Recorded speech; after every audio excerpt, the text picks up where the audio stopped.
Bismillahirrahmanirrahim. Assalamualaikum warahmatullahi wabarakatuh. Di video kali ini kita akan membahas tentang tanda-tanda isim.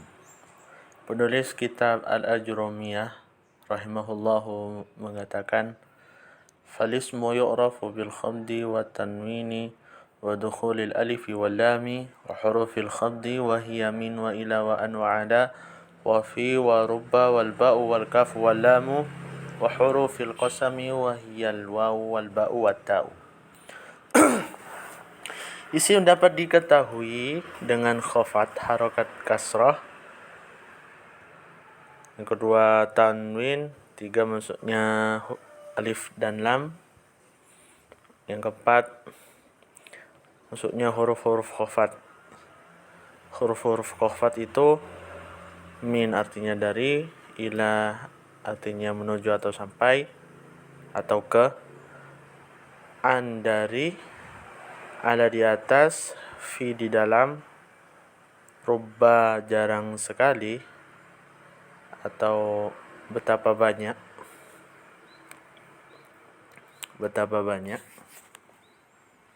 betapa banyak atau betapa banyak. Al-ba'u artinya dengan, al-kafu mirip, al-lamu untuk atau milik, dan huruf-huruf yang digunakan untuk sumpah yaitu al-wawu wal ba'u wat ta'u. Artinya semuanya adalah demi. Kita bahas tanda-tanda isim. Yang pertama khafat, ya, atau disebut dengan jar.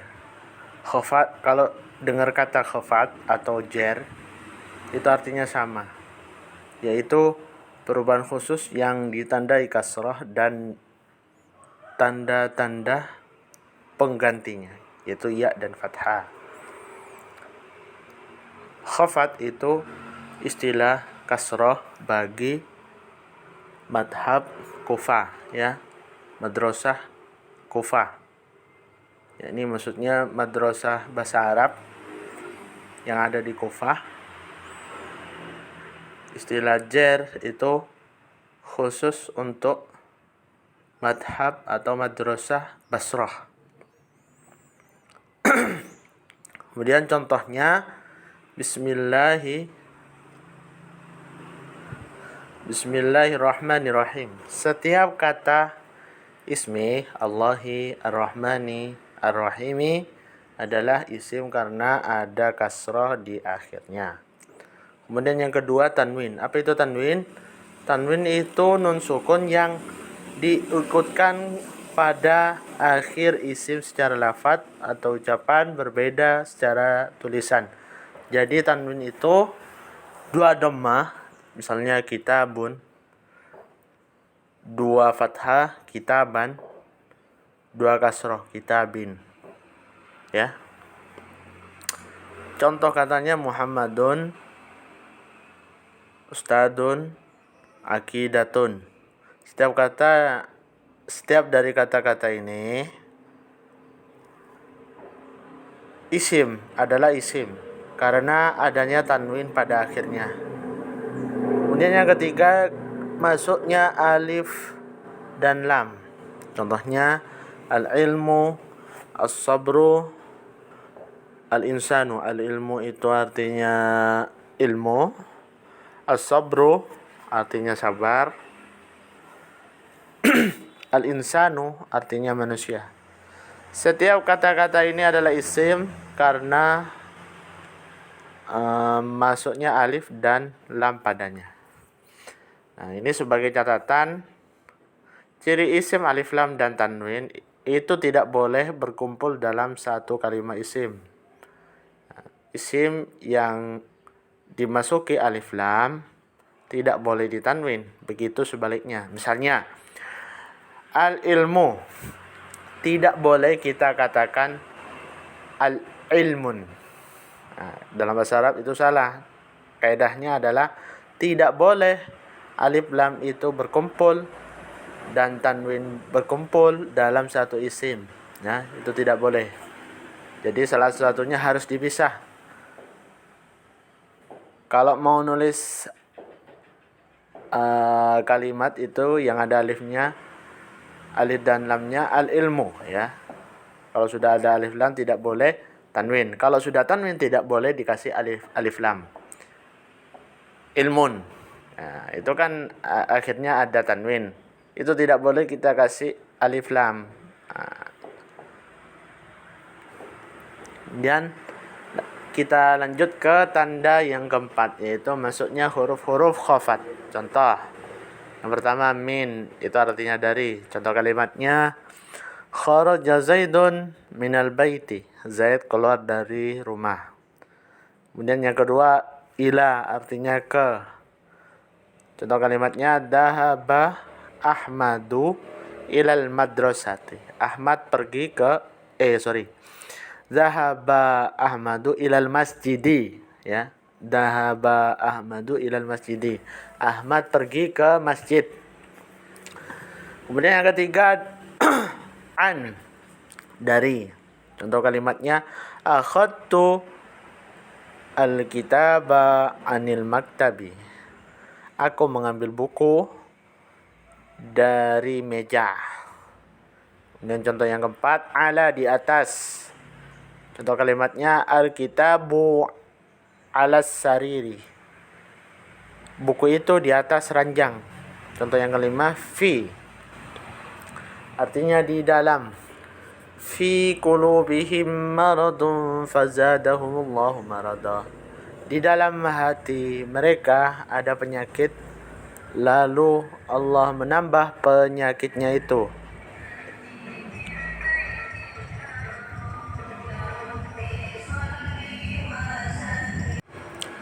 Oke, kita lanjutkan ke contoh yang nomor 6. Kita ulang lagi deh yang nomor 5. Fi, di dalam. Fi qulubihim maradun fazadahumullahu marada. Di dalam hati mereka ada penyakit, lalu Allah menambah penyakit itu. Al-Baqarah ayat 10. Contoh yang 6. Rubba, betapa banyak. Contoh kalimatnya rubba rajulin abuhu alimun. Betapa banyak seorang lelaki yang ayahnya adalah seorang alim ulama. Contohnya ke-7 al-ba'u atau bi, artinya dengan. Misalnya katabtu bil qalami. Katabtu bil qalami. Aku menulis dengan pena.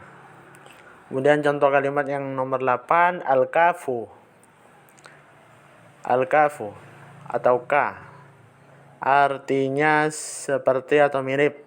Contoh kalimatnya anta kal asadi fi syaja'ati. Engkau seperti singa dalam keberanian. Contoh kalimat yang ke-9 al-lamu atau li, artinya untuk atau milik.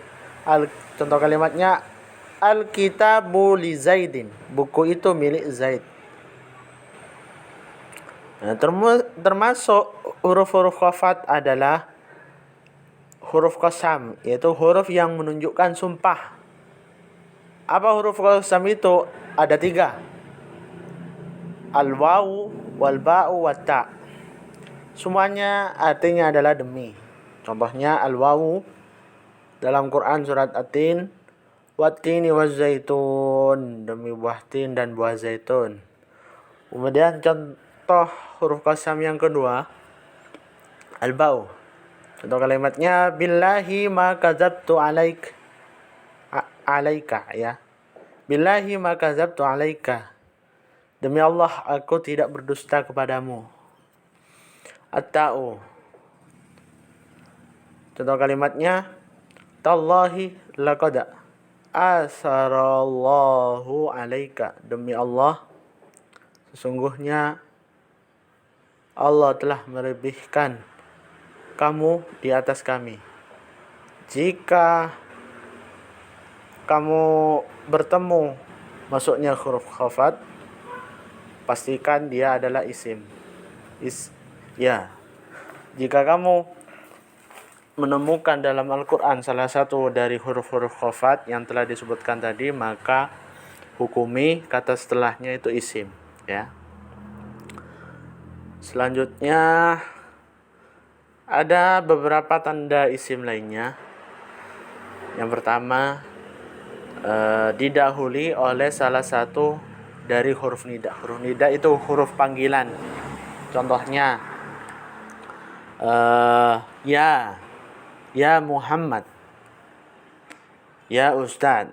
Kata Muhammad dalam contoh adalah isim karena didahului huruf nida, yaitu ya.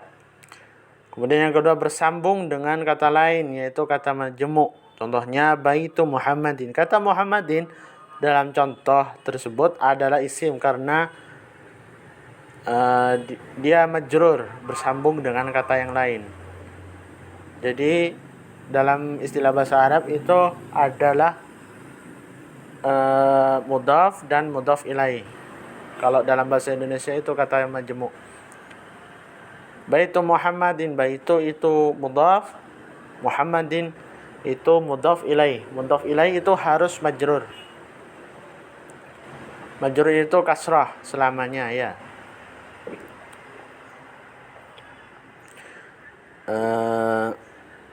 Kalau ada kata baitu Muhammadin, ada mudhaf ilaih, berarti dia isim, ya.